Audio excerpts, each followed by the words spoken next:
What if the way a man behaves in bed could reveal his deepest feelings, more than any words ever could? Carl Jung, the legendary psychologist, believed that true love isn't just spoken, it's unconsciously expressed through intimacy. The way a man holds you, looks at you, or even breathes with you in those vulnerable moments can expose what's really in his heart. So how do you know if it's more than just physical? Jung's insights into the unconscious mind point to 4 unmistakable signs, subtle, powerful behaviors that only happen when a man is deeply, truly in love. Jung taught us that love isn't just an emotion, it's a merging of souls, where raw, unfiltered instincts rise to the surface. When a man is emotionally bonded, his body and mind reveal truths he might not even realize himself. Today, we're uncovering 4 intimate acts that, according to Jungian psychology, prove his love runs far deeper than attraction. These aren't just habits, they're unconscious rituals of devotion. And by the end of this, you'll know exactly what to look for. Number 1. Deep eye contact during intimacy. There is something almost mystical about prolonged eye contact during moments of deep intimacy, something that transcends mere physical attraction and taps into the very core of emotional connection. Carl Jung often referred to the eyes as the windows to the soul, and for good reason. In his exploration of the unconscious, Jung recognized that the gaze is one of the few involuntary gateways to a person's innermost self. Unlike words, which can be carefully chosen or even deceptive, the eyes reveal truths that the mind may not yet be ready to acknowledge. When a man holds your gaze during moments of vulnerability, it is far more than a simple act of passion. It is an unspoken confession. He isn't just looking at you, he is allowing himself to be seen by you, which is one of the most profound surrenders a person can make. This kind of sustained eye contact is rare because it requires an extraordinary level of emotional presence. Many men, conditioned by societal expectations, learn to compartmentalize. Sex can be detached from emotion, a physical release rather than an act of union. But when a man is deeply in love, something shifts. The unconscious need for true connection overrides the habit of detachment. His gaze lingers because, in that moment, he isn't just physically exposed, he is emotionally exposed. Jung would argue that this is the anima at work, the inner feminine aspect of his psyche that craves depth, intimacy, and merging. The eyes, in this sense, become the bridge between 2 souls, not just 2 bodies. Conversely, avoidance of eye contact can be just as telling. A man who shields his gaze during intimacy may still feel desire, even affection, but there is likely an emotional barrier in place. Perhaps he fears the vulnerability that comes with being fully known, or perhaps he is guarding a part of himself that he isn't ready to confront. In Jungian terms, this avoidance could signal unresolved shadows, unacknowledged fears or past wounds that keep him from complete surrender. The eyes cannot lie in the way words can, and so for many, avoiding them becomes a way to maintain control. But when a man does allow that unbroken connection, it speaks volumes. It means he trusts you not just with his body, but with his self, the hidden, imperfect, unguarded version that exists beneath the surface. There is a reason lovers instinctively close their eyes during a kiss only to reopen them afterward, as if to confirm the reality of the one before them. That moment of reconnection is primal, a silent affirmation. You are here with me, and I am here with you, fully. This is why deep eye contact is the first and perhaps most revealing sign of true emotional attachment. It isn't something that can be faked or forced. It is an unconscious offering, a moment in which 2 people exist without masks. And in that shared gaze, love announces itself, not in grand declarations, but in the quiet, unwavering certainty that here, in this space, there is no need to hide. Number 2. Prioritizing your pleasure over his own. In Jungian psychology, True intimacy requires the reconciliation of opposites, the meeting of two separate selves into something greater than the sum of its parts. This sacred union, what Jung called the Konyangsho, is not merely about physical pleasure, but about the alchemy of two souls merging in mutual surrender. Nowhere is this more evident than in the way a man approaches pleasure when he is deeply in love. Lust seeks its own satisfaction, but love seeks communion. When a man prioritizes your fulfillment over his own, it is not just generosity, it is an unconscious enactment of devotion, a silent vow that your joy is inseparable from his own. Jung believed that the shadow, the repressed, unconscious aspects of our psyche, often governs our baser instincts, including selfish desire. But when a man loves deeply, something remarkable happens. His higher self overrides those primal impulses. He delays his own gratification not out of obligation, but because the act of giving becomes its own reward. This is the union of opposites in its purest form, the masculine drive to pursue harmonizing with the feminine principle of receptivity. In that balance, sex transforms from a transactional act into a sacred exchange. You'll notice this in the way he studies your responses, remembers what brings you pleasure, and derives genuine satisfaction from your fulfillment. His attention isn't performative, it's instinctive, as if your body were an extension of his own. Contrast this with encounters rooted solely in physical craving. Lust consumes, it takes what it wants with little regard for the other. But love nurtures. A man under the spell of infatuation might focus on his own pleasure, but a man in love will find himself undone by yours. Jung would trace this shift to the anima's influence, the inner feminine guiding him toward empathy, tenderness, and a desire to merge beyond the physical. This is why the smallest acts, the way he lingers in aftercare, the way he asks, "Was that good for you?" with sincere curiosity, reveal more about his heart than any grand gesture ever could. This selflessness extends beyond the bedroom. Jung saw relationships as mirrors, reflecting back the parts of ourselves we must either confront or heal. A man who gives freely in intimacy is often one who has faced his own shadows, his fears of inadequacy, his need for control, and emerged willing to serve rather than take. That vulnerability is the hallmark of real love. It's not about perfection, it's about presence. When he puts your pleasure first, he's whispering with his body what words could never fully capture. You are sacred to me. In the end, this behavior is love's fingerprint, impossible to counterfeit, effortless in its authenticity. It proves that his devotion isn't just skin deep, it's soul deep. And that, according to Jung, is where the most profound transformations begin. Number 3. Post-sex affection and emotional openness. The moments after intimacy reveal more about a man's true feelings than the act itself.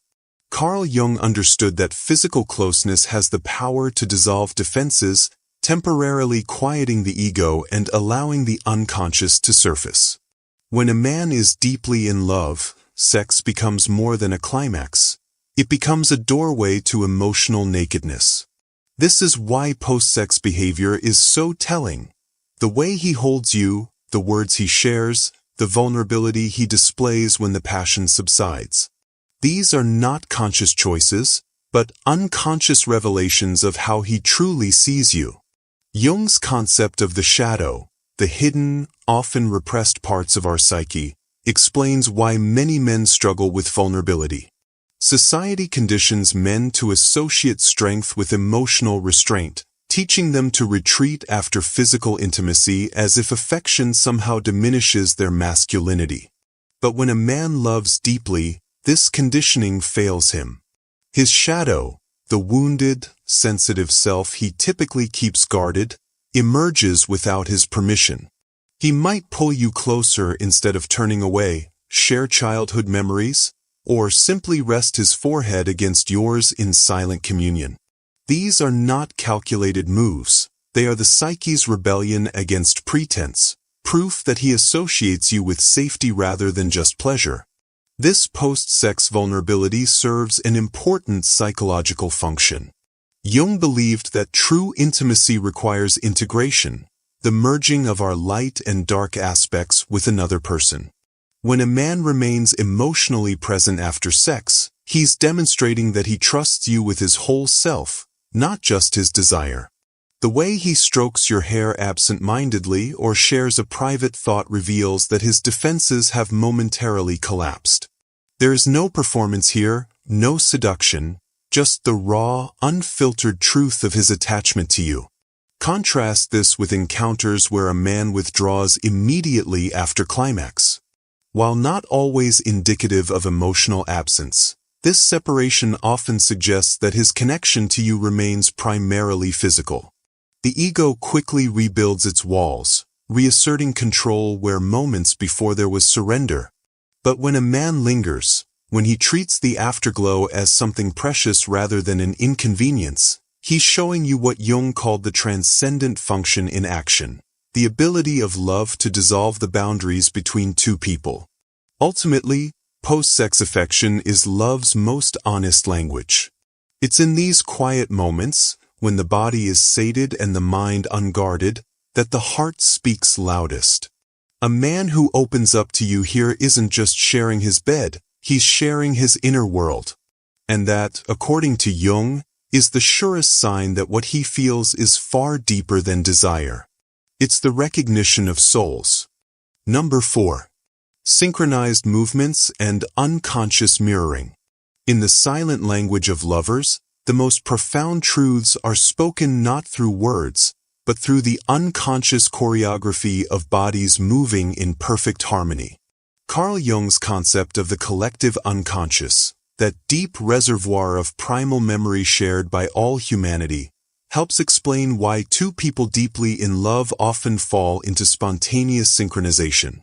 When his breathing slows to match yours, when your limbs entangle without thought or effort, when a simple touch seems to communicate more than paragraphs ever could, these are not coincidences, but biological poetry. They are evidence that your connection has moved beyond conscious intention into the realm of instinct, where the ancient wisdom of the body overrides the calculated movements of the mind. Jung believed this phenomenon stemmed from what he called participation mystique, a primordial state of emotional oneness where boundaries between individuals temporarily dissolve. In ordinary life, we maintain careful control over our physicality, but love has a way of dismantling these barriers. When a man is emotionally surrendered, his nervous system begins to resonate with yours in what science now calls limbic synchrony. His heartbeat may subtly adjust to yours. His gestures might mirror yours like echoes across some invisible bridge between souls. This isn't imitation, it's communion, the body's way of declaring what the conscious mind might still be too guarded to admit. We are no longer separate. The significance of this synchronization becomes especially apparent during moments of deep stillness. Notice how, when lying together in quiet intimacy, you might both shift positions simultaneously or sigh in the same rhythm. These micro-moments reveal that your connection operates on a level far deeper than social interaction. It's a biological dance encoded in our very DNA. Jung would argue this represents the archetype of the divine couple manifesting in real time, that ancient symbol of wholeness found in myths across cultures. Your bodies are quite literally remembering what your minds may have forgotten, that love at its highest form is a return to unity. Contrast this with the stiff, self-conscious movements of casual encounters, where each participant remains acutely aware of their separateness. Without emotional investment, the body stays guarded, movements remain calculated, and true synchronization rarely occurs. But when love is present, the need for this vigilance melts away. His hand finds the small of your back exactly when you need support. Your head nestles into the curve of his shoulder as if the space was made just for you. This effortless alignment is the physical manifestation of what Jung called enantiodromia, the tendency of opposites to move toward their counterpart, creating balance. What makes these unconscious movements so profoundly intimate is their complete authenticity. Unlike spoken declarations which can be crafted or controlled, the body's language of love cannot be falsified. When his body moves in silent harmony with yours, it's the purest expression of his psyche's recognition. You are not other, but extension. Not object, but home. In these wordless moments, Jung's theories cease to be abstract concepts and become living truth, that in the alchemy of true connection, two separate beings can momentarily touch the divine unity from which we all came. This is why synchronized movement remains love's most ancient and sacred dance, choreographed not by conscious will, but by the timeless wisdom of the unconscious mind. Carl Jung, the pioneering Swiss psychiatrist, saw love as far more than a fleeting emotion or social construct. It was a profound psychological event, a collision of the conscious and unconscious mind. At the heart of his theory lies the concept of the anima and animus, the hidden feminine and masculine aspects within each of us. According to Jung, every man carries an inner feminine image, the anima, shaped by his experiences, expectations, and even cultural influences. When he falls deeply in love, he isn't just drawn to a woman, he's encountering a reflection of his own soul. This is why the right partner doesn't just feel exciting, she feels familiar, as if she's always been part of him. The stronger the emotional pull, the more his anima aligns with her essence, creating an almost mystical sense of recognition. This is why some loves feel destined, as if they were written in the stars, because, in a way, they were written in his psyche long before they ever met. But this projection is only the beginning. True intimacy, in Jung's view, requires something far more vulnerable, the willingness to lower the masks we wear in daily life. Most men are conditioned to suppress their sensitivity, to armor themselves against judgment. Yet when a man is deeply in love, something shifts. The unconscious mind, the vast, hidden part of us that stores instincts, fears, and desires, begins to override his defenses. He doesn't just want to be close, he needs it at a primal level. This is why you'll notice subtle but unmistakable shifts in his behavior when he's emotionally bonded. He might share childhood memories without prompting, or his body language might soften in ways he can't control. These aren't calculated choices, they're involuntary surrenders to the depth of his connection. Jung also believed that the unconscious speaks most clearly in moments of intimacy, not just through words, but through symbols, sensations, and instinctive actions. Think of the way lovers synchronize their breathing, or how a man's touch becomes almost reverent when his emotions are fully engaged. These aren't just romantic gestures, they're manifestations of the unconscious mind weaving two people together. In Jungian terms, love is alchemy. It transforms the base metal of physical attraction into the gold of spiritual union. And when a man is truly in love, his unconscious will betray him in the most beautiful ways. So how does this hidden psychology reveal itself in the bedroom? The answer lies in 4 unmistakable behaviors, acts so intimate, so revealing, that they bypass the conscious mind entirely. These aren't tricks or learned techniques, they're the raw, unfiltered language of a man's heart. Now, let's dive into the 4 intimate behaviors that expose his true feelings. These 4 unconscious behaviors, deep eye contact, selfless giving, post-sex vulnerability, and synchronized movement, form the silent language of a man's devotion. Carl Jung's wisdom reminds us that love is never just an emotion, it's an embodied truth, written in the unguarded moments between two people. If your partner does these things, you're not just sharing a physical connection, you're sharing a psychological and spiritual bond that transcends the ordinary. So now we turn it over to you. Does your partner show these signs of deep love? Have you noticed other unconscious behaviors that reveal his true feelings? Share your experiences in the comments below. We'd love to hear your stories and insights. If this exploration of love through Jung's lens resonated with you, don't forget to like and subscribe for more psychology-driven relationship wisdom. Want to go deeper? Let us know if you'd like our next video to uncover Jung's red flags in relationships, the hidden psychological warnings that reveal when a connection may be unhealthy or unfulfilling. Until then, remember, the body never lies about love. Pay attention to what's whispered beneath the words, and you'll always know where you truly stand.